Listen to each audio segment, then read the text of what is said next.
So finally got the head of the Human Development Report to be on our pod. So that's kind of cool. And we got an exclusive for the next year's report. Yes. Let's get, you heard it here first. What's the theme we're going to be talking, we're all going to be buzzing about in 26. 26 is going to be a hard year to predict. That's for sure. But hey, so like last year's report, very much about, choices, right? Nothing is predetermined. Nothing is deterministic with this new technology, right? So what are the choices before us in terms of different development approaches or strategies that leverage AI? What were your thoughts from that conversation? Yeah, there was kind of sort of two parts to it. And on the first part, where we're really talking about, this sort of job displacement versus augmentation, we were both pressing Pedro really on this. And, in many of his responses, you do sense that he has examples that sort of show that history tells us that technology does destroy jobs, but it also creates jobs.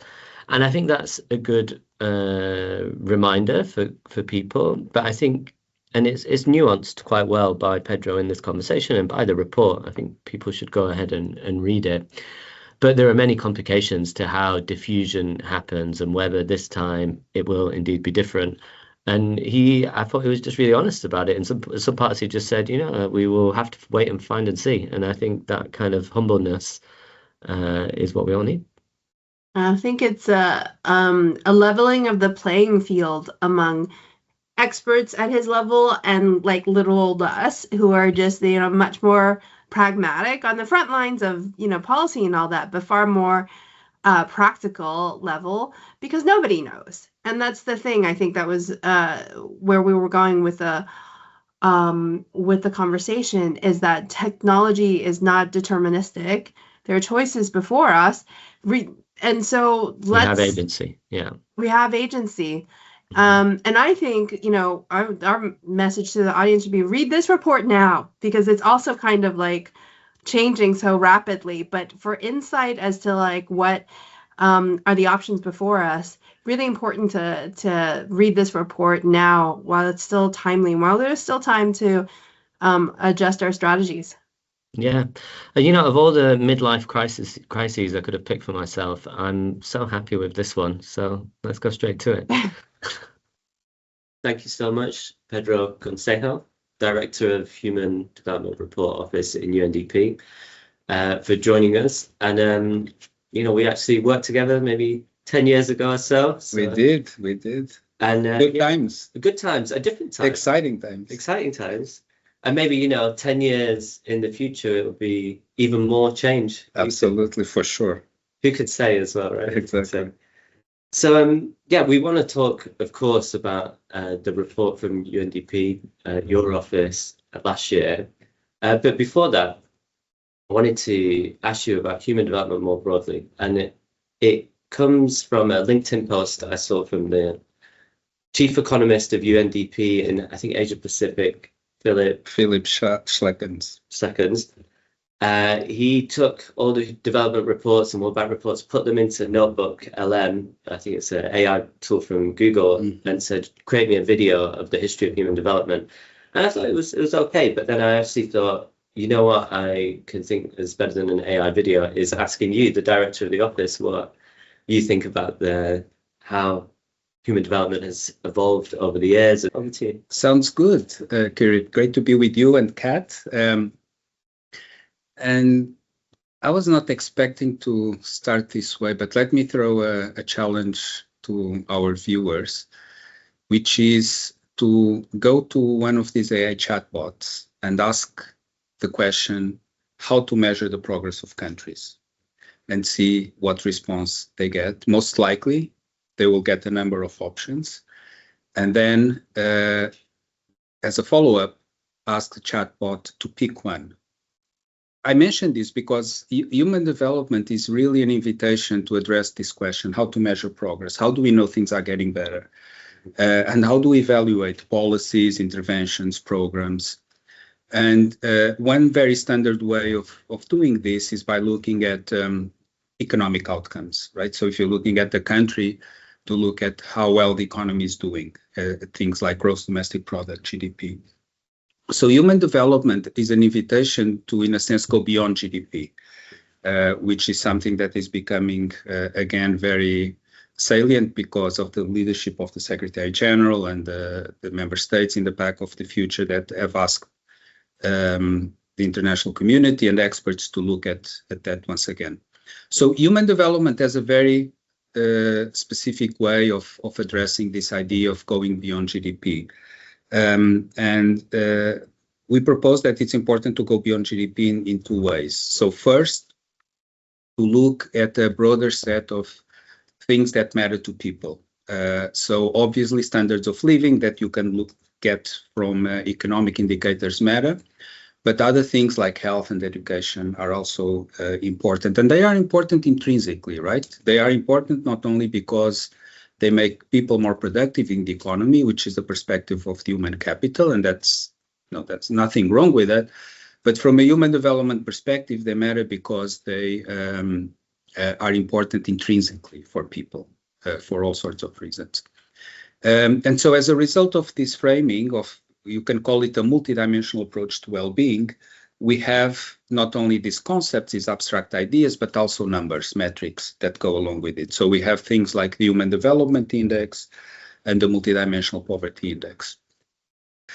I just want to emphasize the second aspect of human development, which is not only this multidimensional way of looking at well-being, but it's also about what we call in our lingo agency, human agency, the importance of, as Amartya Sen said, looking at people not as patients, beneficiaries of interventions, but as agents, people that can make change in the world and live their lives according to what they value and have reason to value. And you might think, well, do you really need this agency bit? Shouldn't we only focus on the well-being part? Isn't the job done if you only look at well-being? Why care about this idea of agency? And can we do anything about it even? So one of the dimensions in which we see that the two are actually not only different, but diverging is when it comes to gender equality. So when it comes to indicators of well-being, we see that gaps are narrowing, and in many indicators, women and girls are actually doing better than men and boys.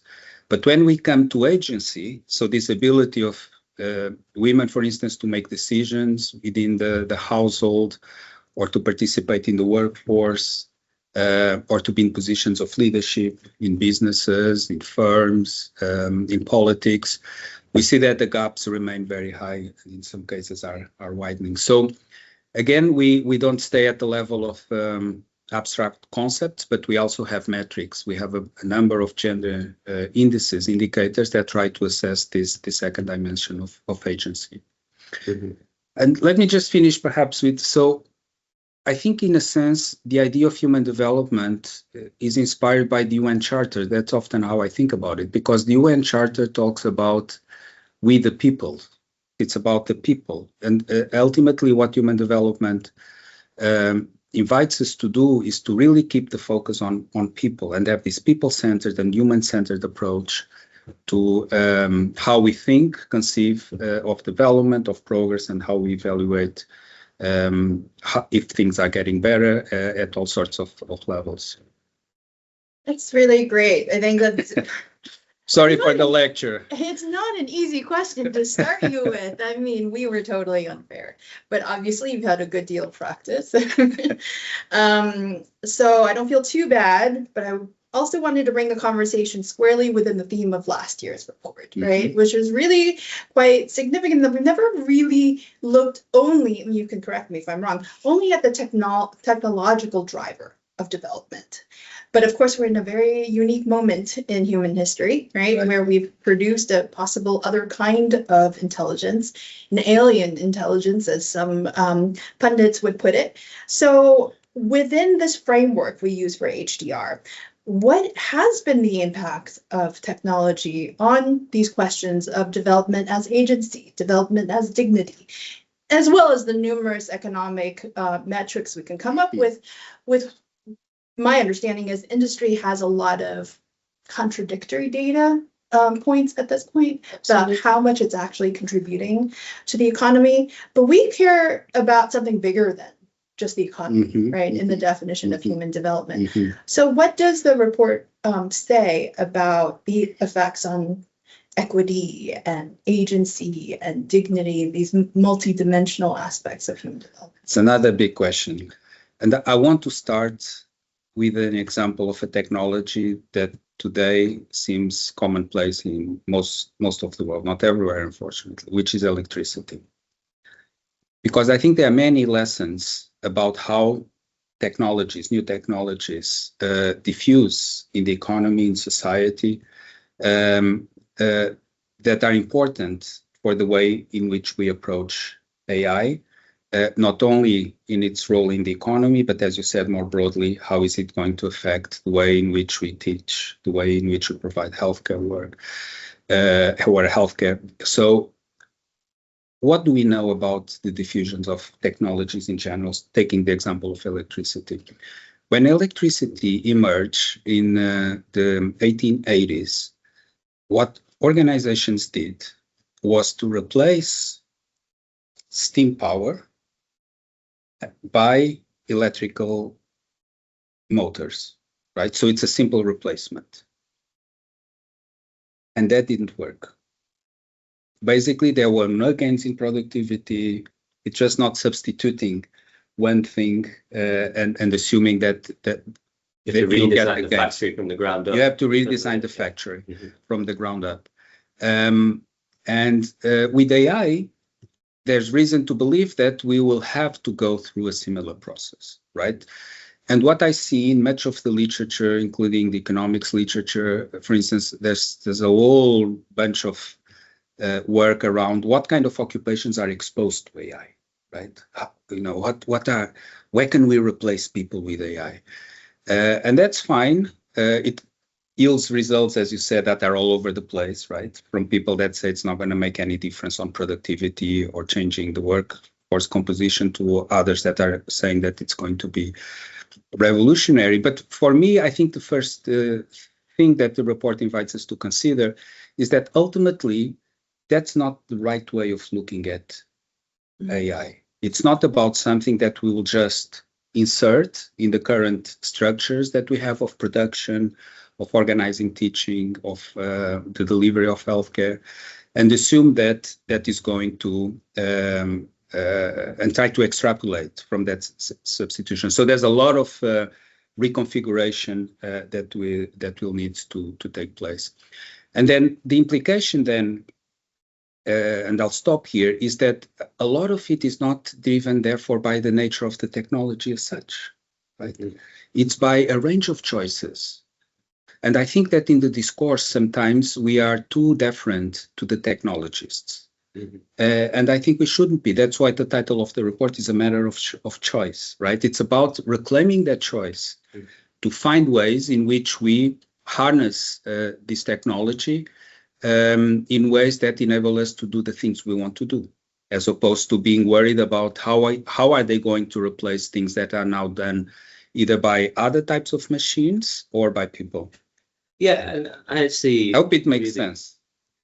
Well, in my read of it, because I really want to be. Kat is not convinced. I'm looking forward to interrogating this. Yeah. Yes, go ahead. So I really want to be a techno optimist, and I think reading this report, it did feel like I was being given the ammunition for that.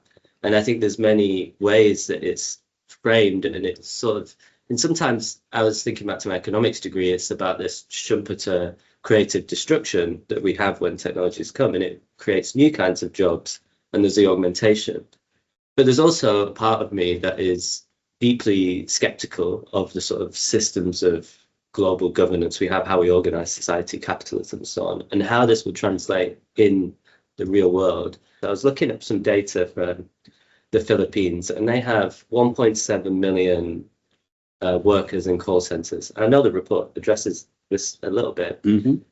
And I think one outcome some people could imagine in maybe not too many years' time is that required number of workers in a labor-intensive, potentially vulnerable sector like that, rather than 1.7 million being required, maybe just 400,000 are required to manage AIs. And the distributional impacts is that we transfer the consumer surplus to maybe, the US because of the value being captured by companies in Silicon Valley or the eastern coast of China. Maybe the electricity is provided by data centers in the Middle East. So we have this distributional things with substituting workers with electricity, which I think is like what the doomers, I think this is the narrative that they tell. So I wonder if you could, how would you react to that? Sure. So there's a lot in there, but let me try to and see if I can be disciplined and remember just address perhaps 3 points. First, on whether the report is optimistic and pessimistic. It's neither. Mm-hmm. It's possibilistic, right? We are not making predictions about what's likely to happen. Mm-hmm. It may actually turn out to be very bad, right? The diffusion of AI and some of the scenarios that some people talk about. We are not prognosticating. We are simply inviting people to look at AI, enabling them to understand what AI does and offer possibilities. And I think this is important because I don't know if you noticed, if you looked at the report, but we actually ran a survey around the world about whether people expect AI to be important in their lives or not. Did you see that? Yes, I saw that. Yeah. So the results for me were fascinating and surprising because what we found was that at lower levels of human development, almost 2/3 of people expect to be using AI, right? So this is not a prediction. It's not about AI exposure. It's people expect AI to be part of their lives. And in higher HDI countries, higher human development index countries, the percentage is much lower. It's about 50%. So I think we have a responsibility to meet this expectation, right? Because people expect AI to be part of their lives. So this is the first point on possibilities, that the report is meant, I don't know if people read it in that way, not to be pessimistic or optimistic, but to give a sense of possibility. Second point is about, so I think the logic of your argument is very much about replacing steam engines with electric motors, right? So we have now a technology that seems to be able to do things that are currently done by a combination of people and a certain type of machines. So we just sort of plug and play. And I think this is how many people in economics, but particularly in technology, think. And the example we give in the report is someone that 10 years ago prognosticated that we wouldn't need radiologists today because AI was so good at detecting disease or fractures in medical images. So what has happened? Do you know what has happened? We've had augmentation. But do you know what has happened in terms of radiology? Demand for radiologists is higher. Is higher, okay, exactly. But why, right? Because I think this gives us some clues about how we should be thinking about the impact of technology in the workforce. So because AI was so good with medical images, that enabled radiologists to do much more and to have more time to do many other things. Because a radiologist is not about detecting images, right? That's solving a problem. That's what the technology does well. It interacts with patients. It interacts with other medical care workers. It has to deal with the bureaucracy of the clinic or the hospital or whatever. So because they've become so efficient on this with the help of AI, so it's an augmentation story, as you say, they became actually much more productive. And becoming more productive did not decrease the demand for radiology. In fact, it expanded it because many other professions in the medical field started asking for support for medical imaging. And so distributionally? it actually, and I'll go back to the distribution point, and I'll address the example you mentioned of call centers. It's actually made access to radiology much more. It made it much more accessible, right? In parts of the world, because then you can see it's not a story about replacement. I think this is very important. It's not the story that the technologies that come up with this prognostication came. Imagine people, medical healthcare workers in a resource constrained setting that now have the assistance of this technology. They can provide much more assistance, and there's a lot of literature that we cite in the report that shows that actually it enhanced access to this specific technology. Now, call centers, the interesting thing, and there's a famous study that we cite in the report that actually try to compare what happens when call centers and workers in call centers work with AI and do not work with AI. And what they found was that actually having access to AI didn't make a difference for very experienced and high performance workers. But for lower performing workers and less experienced workers, it empowered them to do their job much better. Yeah. So it actually a force to equalize and not to increase inequality. So I must say that, it's a case study. We don't know if this kind of dynamics will play out when we go to the economy as a whole. So it's a big question mark. And then on the distribution of benefits. So we don't know about AI, but now we have data that tells us about what happened with the information and communication technologies that sort of came online in the 1990s in the expansion of the internet and all of that. Now, it generated what we today call big tech, right? These huge firms. But there's an estimate that we cite in the report that the benefits for the rest of the economy are 95% of those compared to, so 95% of the benefits, were spread and diffused about the economy. So 5%, because the benefits were so huge, 5% is still a lot. And empowered and not empowered, but it was concentrated on these firms. But just because some firms are very rich and have a lot of money, doesn't mean that society, the rest of society, cannot benefit, and that actually the majority of the aggregate gains are not actually accruing to society as a whole. But again, I go back to this idea, this motto of our report. It's a matter of choice. We may end up in a way in which we have even more concentration of gains, but it doesn't have to be that way. Yeah, I'm not going to let you off the hook on this point, but let me see if Pat has any follow-up. Yeah, no, definitely. I wanted a chance to ask you more about the agency aspect. Is it a matter of choice?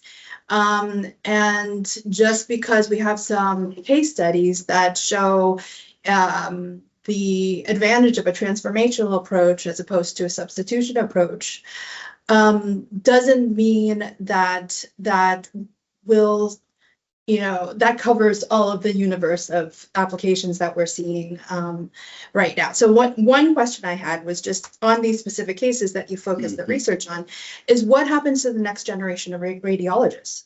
This generation of expert level radiologists trained on reviewing these the raw images themselves, and then they develop their expertise on that basis. Now you have a machine that does the bulk of that initial filtering, categorization. What does that do to incoming radiologists? How do they then get up the career ladder?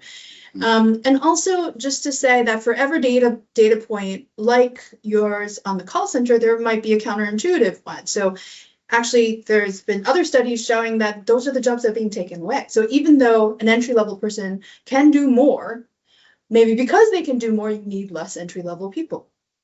Or if you're looking at your workforce as a whole, who are the most replaceable? The ones that are doing entry-level functions. So what does that do to the next generation and the incoming generation into the workforce? So those are the sort of implications here that I think are also worth exploring beyond the initial data points it gives us about, is AI good or is AI bad? Who's it good for? Who's it bad for? Like right now, I think there's a lot of contradictory signals. Can I comment on that, Kat? Sure, and then I'll because I think it's a great point. It connects with the discussion we're having, and I'm loving this more challenging kind of because usually I just present and people listen. So that story makes sense. It's in the media out there, but the evidence is very thin that this is actually happening. We know that in many parts of the world, in many high-income countries in particular, there's a lowering in demand for people coming out of school, essentially. And then many people say, well, it's because AI, right? Because now AI can do many things and you don't need to hire young people and give them that chance to learn. So what does the data say? The data says actually young people that are now entering into the workforce are much more familiar and much more knowledgeable about AI. I did that in my office. So I had to make a decision on a recruitment. And I had two very strong candidates. It's about statistics. And there was one that had never worked with AI. And there was another one that, had completed his graduate work, PhD more recently, and was fully proficient on AI. I went with the person that is proficient on AI. I read recently in a newspaper that a consulting firm, consulting firms ask questions, right, when they recruit. One of the questions was asking the candidates to do something and to address a problem with the assistance of AI. So actually, again, this is not, it's not, I don't know if it scales to the side of the economy, but there are many data points that suggest that actually younger people are much more familiar, much more comfortable, much more knowledgeable, much more proficient in the use of AI. But you ask also another question, which is about the teaching, right? So I think this is something very, very important, because if AI is introduced as a sort of a crutch, right, as something that does not enable people to develop their critical thinking, the understanding of concepts, that is a problem. And I think in many cases, probably it's used in that way. But it goes back to this idea that I was alluding to at the beginning. I think the way in which we teach the new generation will require a configuration of how students learn, how teachers use these tools. AI today is very different from the AI that existed up to November 2022 when ChatGPT came online. Because AI today is a technology that it's accessible to anyone, that has internet connection and electricity, which we know is still not the case in many parts of the world. But if you have these two conditions, you have access to AI. And we've seen the diffusion of this technology and use of this technology has spread out very quickly around the world. We have a chart in our report that looks at the use of ChatGPT when it came online. So by December 2022, 95% of the web traffic came from high-income countries. A few months later, the majority was coming from middle-income countries. So I think it's a technology that is diffusing very rapidly, that is accessible, and that is posing a number of challenges, but also new opportunities for people to use it in all sorts of different ways, in health, in education, in the world of work. I just want to pick up on something you said about the consulting industry. Yes. Because I used to work in the consulting industry for 5 years, so I'm a little bit connected to the colleagues there.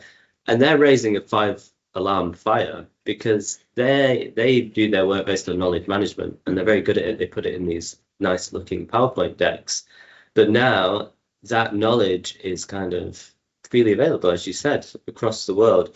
So I think to me, it just adds another example. And isn't that a good thing? I think it's a brilliant thing. It might not good for the consulting industries, but I think it also generates opportunities for the UN.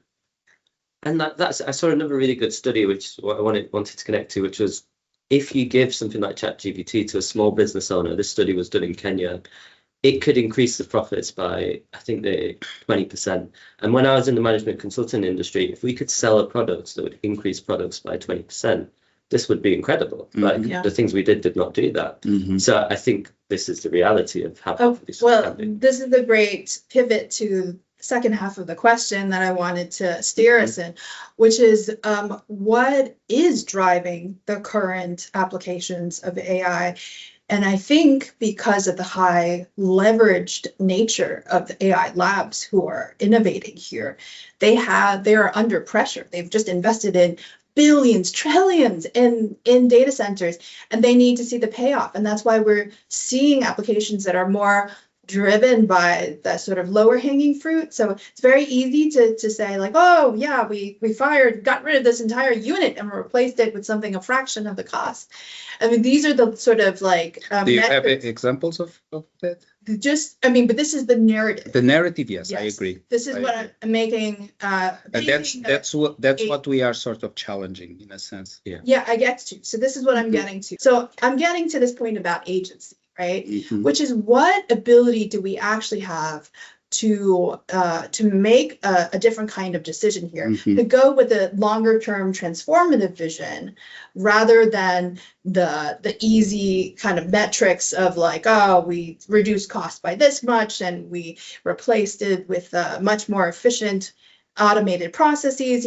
These are the things that seem to matter now in boardrooms, but they are missing the bigger picture of what does it drive society to. And I think the point I wanted to make here is how much choice do we have when we're trapped in a kind of system around financialization of these industries, how the geopolitics of some of these industries that forces us into a kind of arms race that is producing suboptimal results from a social, society-wide, and even global perspective. This is probably not the AI. The AI in 2025, 26 is not the AI that we want for the future, for our children, right? So when we're trapped in these systems, how do we have agency and choice? Well, I would say, very good questions. First, it's to challenge the idea that we're trapped and and not to fall for the narrative that it's being fed down our throats. Why should we accept that narrative? In the report, we look a lot into this, right? And there's an economist called Arana Shemoglu that recently won the Nobel Prize in Economics that warns against the deployment of what he calls so-so AI, right? Because what you're seeing being pushed by tech firms, by consultancies, not all, but some, is that narrative, right? Here is this. So again, coming back to, it's like the steam engine being replaced by the electric power. Will it work?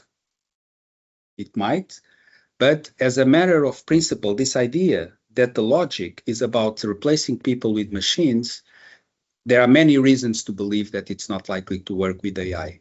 For example, one reason is that AI, particularly these large language model-based tools, hallucinate, right?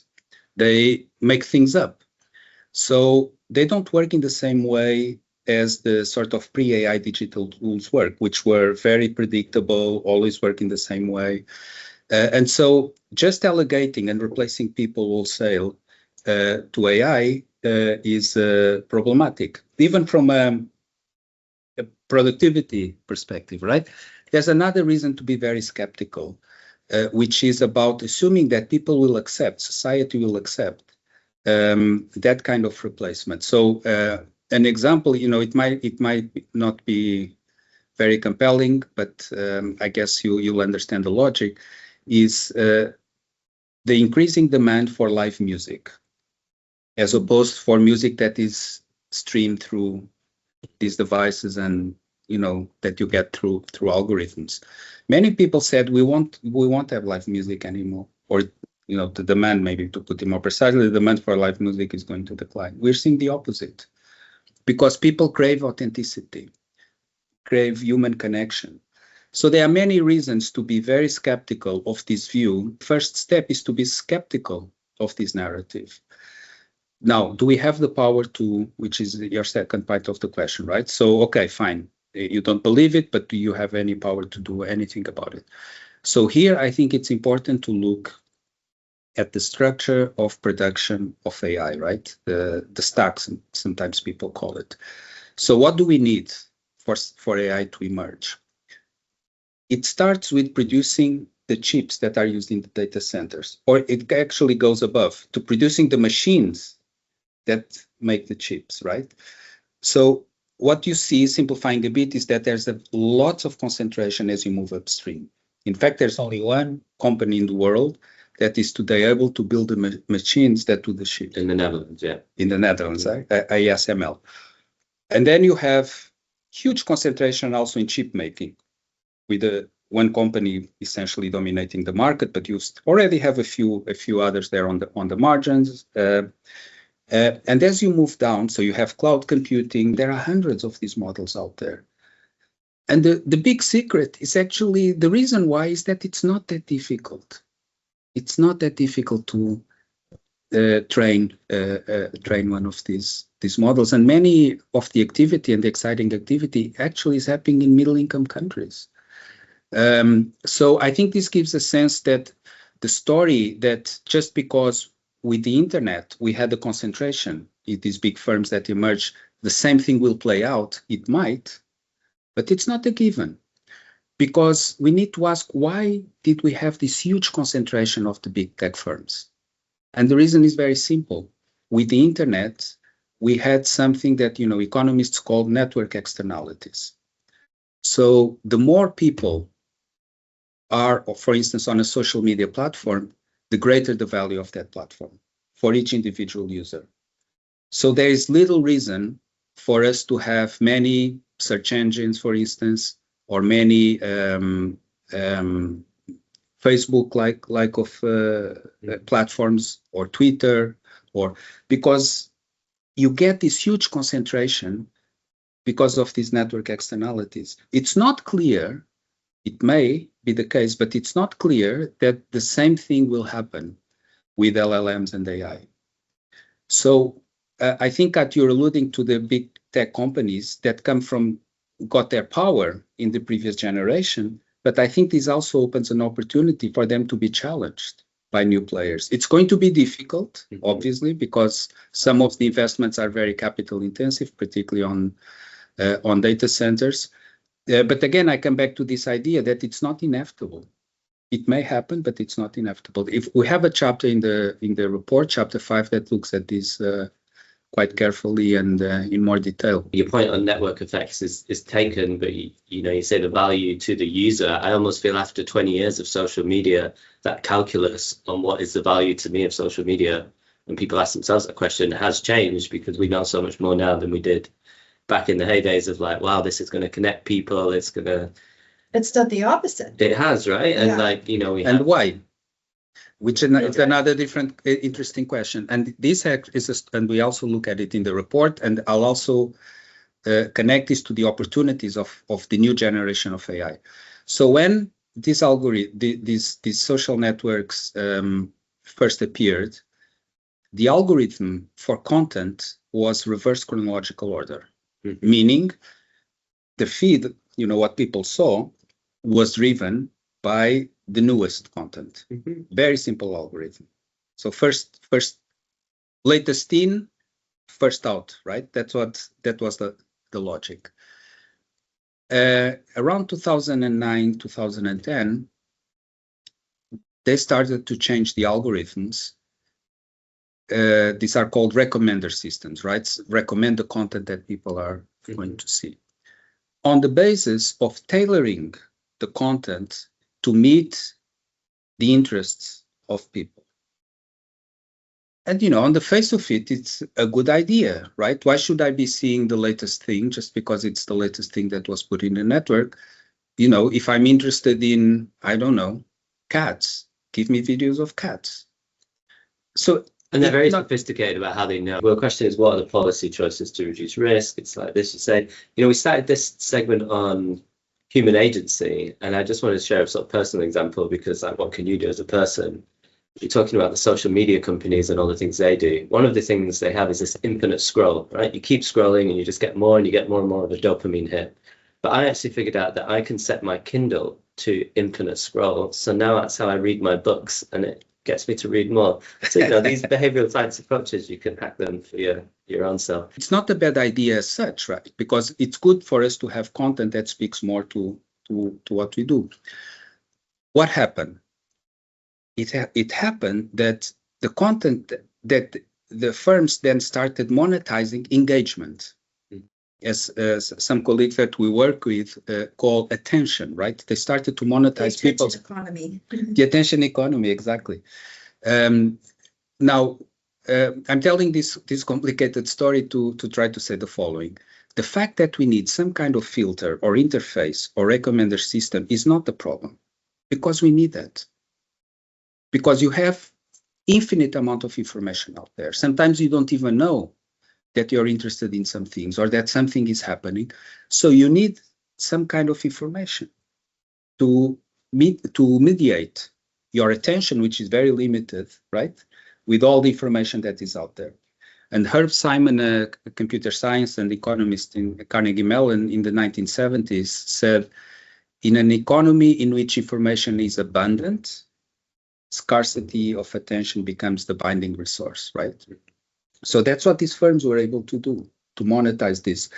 But, and so I'll conclude here, we now with these LLMs have the ability of, and there are experiments being advanced to try to interact with the recommender system so that you're not just a slave of the recommendations based on your behavior or taste, that sometimes makes people go to extremes because this is the content that generates more engagement or addictive behavior.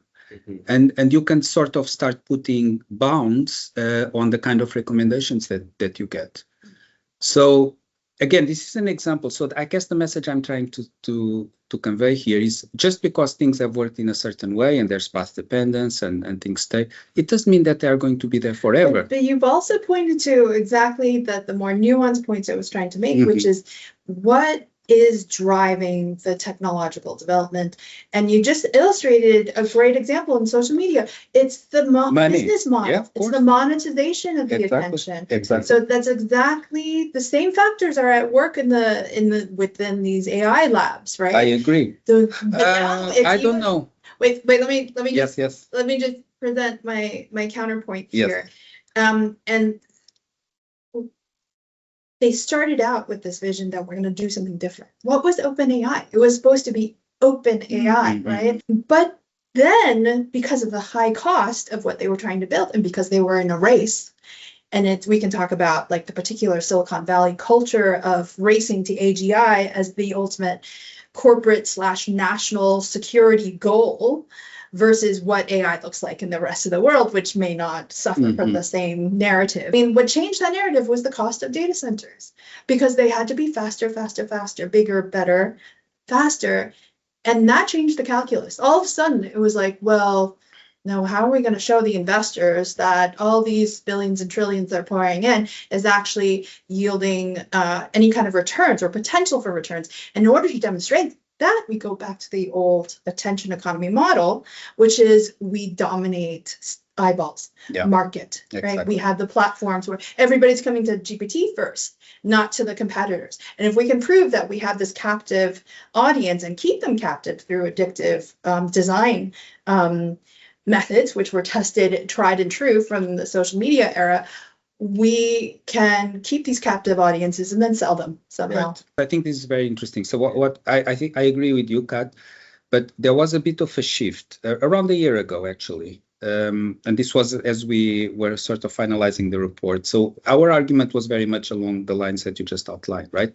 It was about scale, very capital intensive, so expensive, requires a lot of capital to build these things, because scale was the way to build better models and to always be in this race of better performance, and then investment would flow, better performance.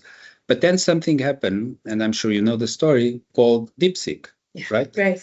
So that DeepSeek moment showed, and I think this is sort of the paradigm in which we are now, that actually you don't need as much scale as you thought you would. And that's what has generated over the last year And of course, granted, who knows how these things are going to play out, right? It's still very new. But sometimes you get these surprises, and then scale does not seem as important as people thought it was to continue to gain performance, right? And I fully agree with you that this idea that the goal is to get to AGI, at least from a human development perspective, and this is a point that we argue very strongly in this report, is completely misguided, right? Because it's not about replacing people. It goes back to how we started, right? What is human development? What is the UN for? It's for people, right?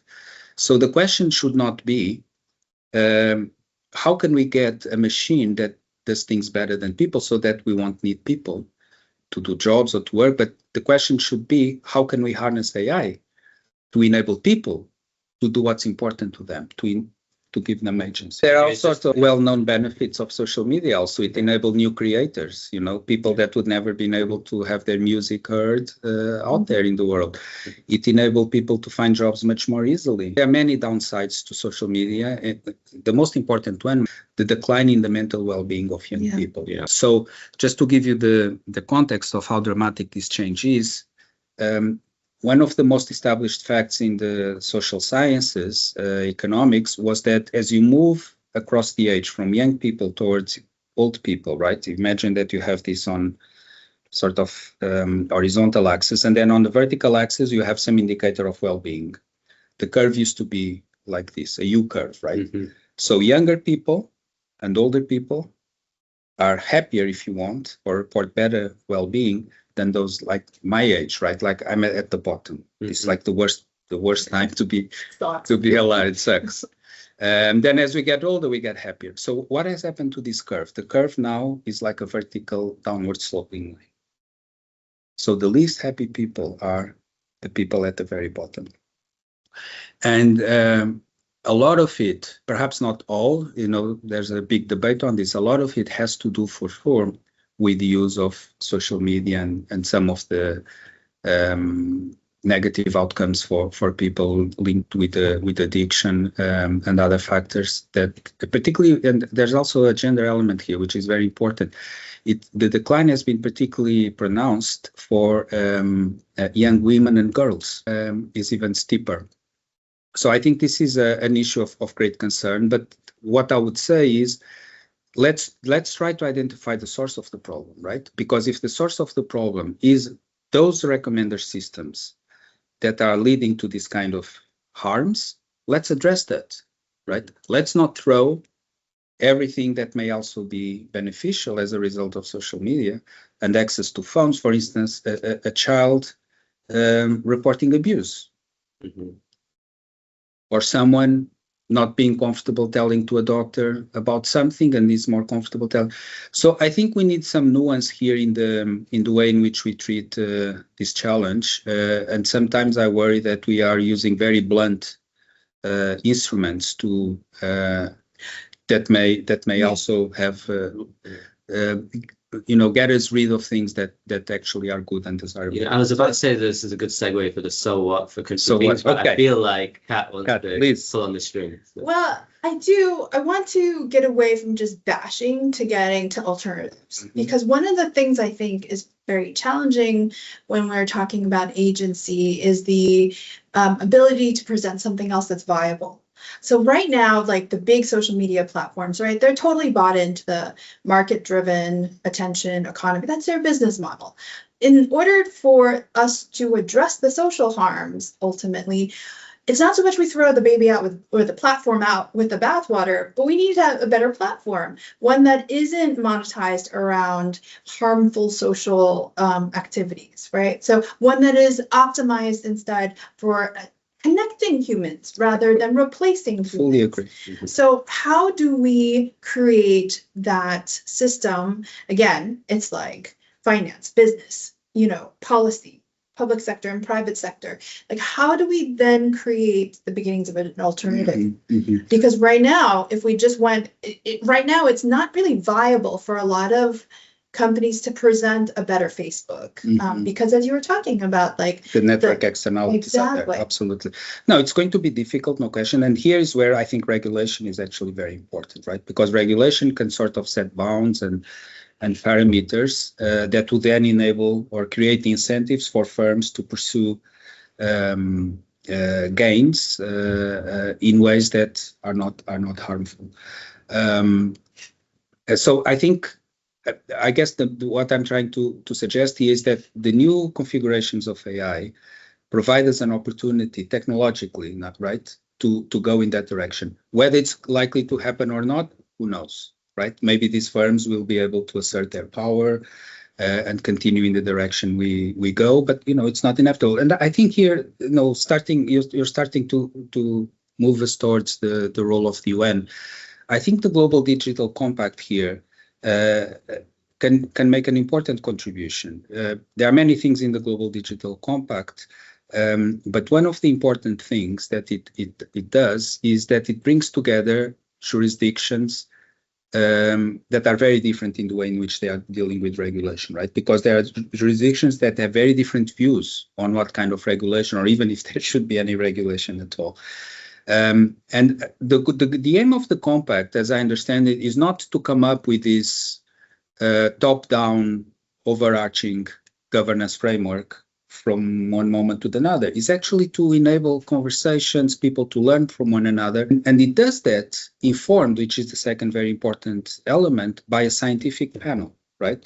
So that those conversations and those deliberations are informed by the latest advancements in science. Even from the time we launched the report 6 months ago until now, there are many things that have happened already in AI. I think the key ideas, the messages that I wanted to emphasize in our conversation are still relevant, right? Because it's about going back to these basic principles, that it's not about replacing plug and play, right? It's about a much more exciting challenge of how do we reconfigure many of the things that we do today in ways that enable us to make the most out of AI to advance human development, right? Well, this is the thing. This is I feel like this was before 2022, you had academic institutions mostly leading this kind of research, right? Before the boom of generative AI, right? And they were asking the right questions, right? They were looking into non-generative AI solutions as well. But then all of a sudden, they were just rapidly eclipsed by a small set That's of, a problem. VC-backed AI labs in just certain places in the world, and that became the headlines. And what happened to those AI labs, those PhD graduates, those research labs, where these more thoughtful questions, where a more long-term approach to this technology was being developed? And who's supporting that? I mean, you mentioned that we have the scientific panel. Of course, like this is the way that we see we can play a role. But then, the incentives here and the vast majority of resources is just so unbalanced. That's true. I agree, Kat. Anyway, we could continue, but again, my message is, first of all, there's much more activity than what meets the eye, right? There are many applications. For example, I was in Japan, actually. It was one of the most interesting experiences, because Japan is not a country where you think that's a big power on big tech. The applications of AI in Japan at university and in the economy are just amazing, in agriculture, in construction. It's not in the big news because they are not the big techs, but it's happening. It's happening in many parts of the world. I think that they suck a lot of talent, which was your example, right? A lot of capital driven by their own agenda, but they don't suck it all. That's what I'm saying. And there's a lot of opportunity for us to continue to pursue agendas of AI aligned with human development. And I guess that's what we want to connect to UN at the country level, right? Well, this conversation is perfect, because I think what you're articulating here is that it is uniquely high stakes for the UN, because we're trying to balance two things, right? On the one hand, we're expected to safeguard trust and information integrity. And on the other hand, we have to modernize service delivery internally, but also how do we advise governments on that? So I want to give you some sort of free space to start on how you want to take this conversation forward. Okay. So if you're asking about what can the UN do on the ground, right, at the country level, I think that we have now a unique opportunity.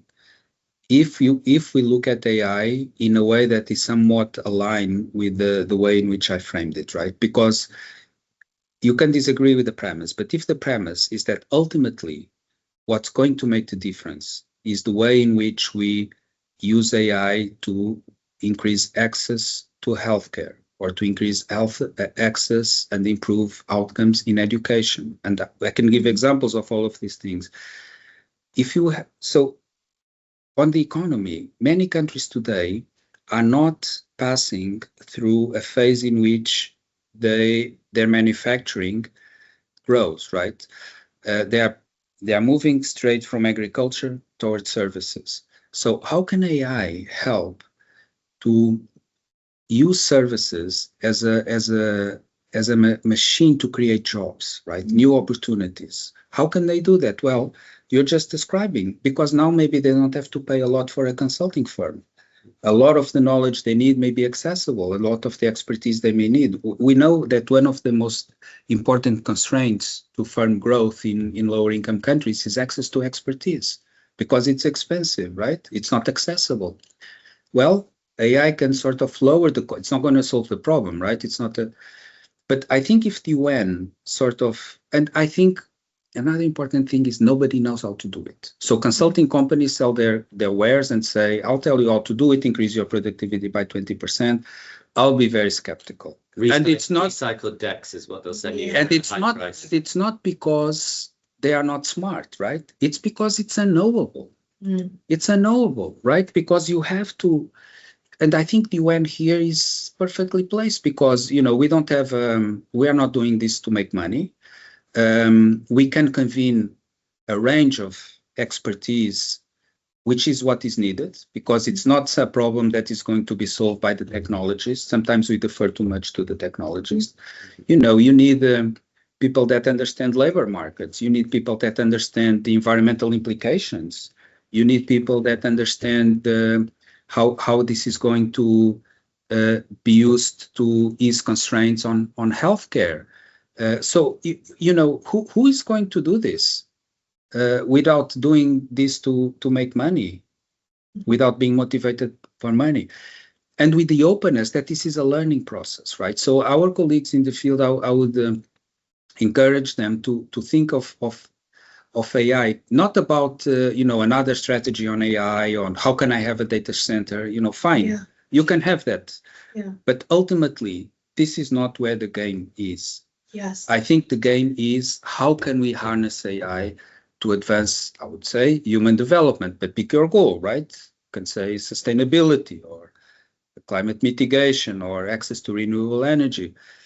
That's the game, right? Yeah. And I think that would be the invitation that would make to our colleagues in the field. I think we also need to consciously I think we need to be self-aware of the narratives we're being sold. As you're saying, the first step is to have a critical mindset, and particularly to challenge, a lot of what drives competition, and especially these existential races, right, is the concept of scarcity, right, and a monopolization of it. So going with what your comparative advantages, and Silicon Valley was like, we can pay for the best engineers, let's steal them everywhere, let's steal them from each other, and then we could pay for the biggest data centers. So, it's always, this is what's amplifying a already, exponential trend, right? And I feel like, as you were just saying, like there is a whole segment of the market where you have a lot of startup power, right? In middle income countries where you have people with the same skill sets, and now building a new or tailored AI based on an open source base model is barely attainable, right? So if you put the tools in the hands of the right people who have problems that can be solved, then you get lots of very interesting social innovation. And I think it's interesting. I wonder what sticks out in your mind, but I recently read a review of the AI Plus plan, the China's big AI strategy, and the whole concept is AI plus blank, name your social Exactly. priority or your sectoral priority. And they are looking at practical applications, not an AGI that's going to solve all the world's problems, but sector-specific, smaller models that are practically developed for certain purposes, rather than replacing all of governance and business and all these other important human activities with an AGI. So one of the things that AI actually does very well is it expands, augments humans, but in a very specific way, which is our ability to be creative and innovative. And ultimately, I think this is probably, in the end, where the greatest impact of AI may actually be. So I'm making a prediction here. I shouldn't, but because not all AI, not generative AI only, because so I'll give you an example, which is one example that maybe you think it's a trivial example, but it illustrates the point. So the holy grail of artificial intelligence for a long time was the game of chess. Yeah. Can we have a machine that beats humans at chess? That problem was solved around 96, if I'm not mistaken, with IBM. Deep Blue. The Blue, exactly. Then it became the game of Go, which is much more complicated than chess because it has many more possible combinations. That was Google. That's all that one. Exactly. Now, the interesting thing here, and the punchline that goes to support the argument I was making, we have a chart, and there's a study that we cite in the report that looks at the performance of human Go players over the last decades. And the line is like flat, right? Mm-hmm. Yeah. After 2016, when this happened, same in chess as well. It started to go up. Now, it was not like a step change, right? It started to go up. So something that was not progressing anymore on the knowledge, on the creativity side. And one of the Go masters, when there's a famous move, I don't remember the number of the move, but the famous Go master, when they saw that move, said, "Not a human move." Mm-hmm. So beautiful, right? Something that humans had never seen. And it didn't deplete the interest in playing the game of Go. Actually, it expanded. In chess is the same thing. There's a more recent study that came out after the report was out that tells the same thing. There are new strategies now that didn't exist. Exactly. No, these are trivial examples, perhaps, but you're already seeing this being utilized with another application of this way of training algorithms by Google on something called AlphaFold. That's about predicting the structure of proteins, which is likely to revolutionize things like drug discovery and many other things. We should share the materials, exactly, material science. But I want to bring it back to the UNCTs, and I think we're enjoying this so much we might have lost track of time. So one thing you mentioned, Kat, was this China strategy, and let's link to it. And I want to also, just point out, I saw really interesting how India is approaching AI and how the government is treating the data. But I just wanted to ask, is there an example or examples, something that we can link to that you think, oh, this would be interesting for an RC or a FAO rep or anyone that might be working? I mean, there are many examples. So I'll mention one of something that is not in the report. So it's in the realm of healthcare. So a big problem, particularly in parts of Africa, is anemia, because there's a concentration of a genetic mutation on the on blood cells that make people that have that genetic mutation more prone to anemia. Now, anemia is something that is very difficult to detect, right? Because you need to take blood out, you need to preserve the blood, you need to send it to a lab. So it's expensive. So recently, there was an AI tool in which you pick up a phone, take a photo. It doesn't even have to be a smartphone, any phone that has and it enables the detection of anemia on that basis alone.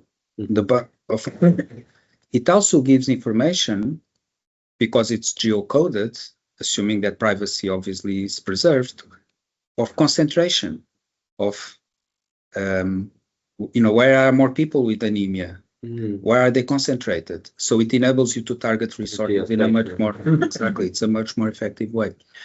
So it's an example, but there are hundreds of use cases or cases like this everywhere.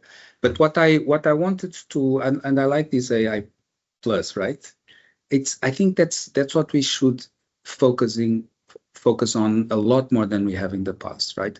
Is not ask the question, how can AI replace humans, which is that narrative that is often dominated the discourse, but how can AI help us to solve problems? Mm-hmm. Like anemia is difficult to detect. We don't know where people with anemia live. It's expensive. Okay, this is a way of releasing those constraints. And this can only come from people that are on the ground, facing the constraints. Right? It depends on the structure of the economy of different countries, how AI is going to be used to do this augmentation and the creation of jobs, right? I love these examples, like AlphaFold, this anemia example. But how about on the sort of policy level? Is there anything interesting that you might want to recommend? And same question for you, Kat, as well. I'll let Kat go first. Turning the tables on me. I'm the hot seat. I mean, I think that we've actually been getting a lot of these requests in real time. Governments coming to the UN saying, like, what do you have to offer? What do you have to say?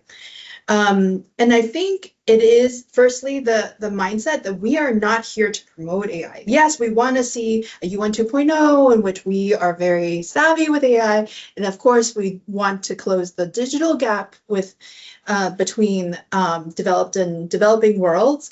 But we should be very skeptical. We should encourage a critical thinking. Like, when you evolve policy, is it just to incentivize investment of, like, foreign AI labs in your country? Is it because will you deregulate your and create these loopholes where they can build massive data centers with it, irrespective of the social and the environmental impact? Like, what is that path like that we're advocating? And are we actually positioning the countries who are our clients in the best way so that they're not just takers of this technology, but they can actually start setting the terms of what that looks like and how it works in their society and offset some of the known harms, right? The advantage here is that we've seen how fast it's moved in industrialized economies and already know some of the risks and harms. It behooves us to think about that as we respond to these requests. And so it's not just pro-investment, how many data centers we can build, as you've been saying, but really, like, where do we need this? What could this, looking at our economic profile, where most of the jobs are, what most our human capital investments, where are the benefits that could augment and amplify the opportunities for human development in this more multidimensional sense, like plugging in our agenda with the opportunities. And I think but we are not there. I have to say that nobody is. Right. Yeah. I think this is the good news, right? Nobody is, because nobody knows. And people that claim with confidence that know, I'll be very skeptical. Maybe they do, but I'll be very skeptical because, again, it's unknowable. And I really like, Kat, what you said. Sometimes when I was working on this mental health problem of young people, because it's much more pronounced in high-income countries. So why, you're UNDP, why do you care? Because you don't see it as pronounced in lower income countries, and for instance, in Africa, you don't see that much evidence. And my argument is, well, because we're going to get ahead of the problem. Because as these technologies and these processes diffuse, we know the harms that they can cause. So let's get ahead of the problem. So it's a core development priority, should be, in my view, a core development priority. But it's broader than just the mental decline in the mental well-being of young people. It's an attitude that we can have to many other things. Going back to whether the report is optimistic, we try to be very clear that we are not optimistic or pessimistic, but things are changing very slowly. That keeps me awake at night. And I think we need, I don't know what the leadership of the UN and leadership on the ground thinks, but if it is a good idea to really invest in presenting AI to the public, to decision makers, in firms, in organizations, in the way we've been talking about, I think that it's very important and we need to accelerate that effort. Mhm. Well, thank you so much. And actually, one of the things I was just thinking as you were saying that is it's so healthy to have a bit of disagreement, and we don't necessarily come here just to share our agency or DC or view. I think it speaks a lot to your leadership that you come for these kind of informal spaces. It's a pleasure. Anytime. Wonderful. Thank you. All right. Well, thanks so much, Pedro. Thank you. Appreciate it.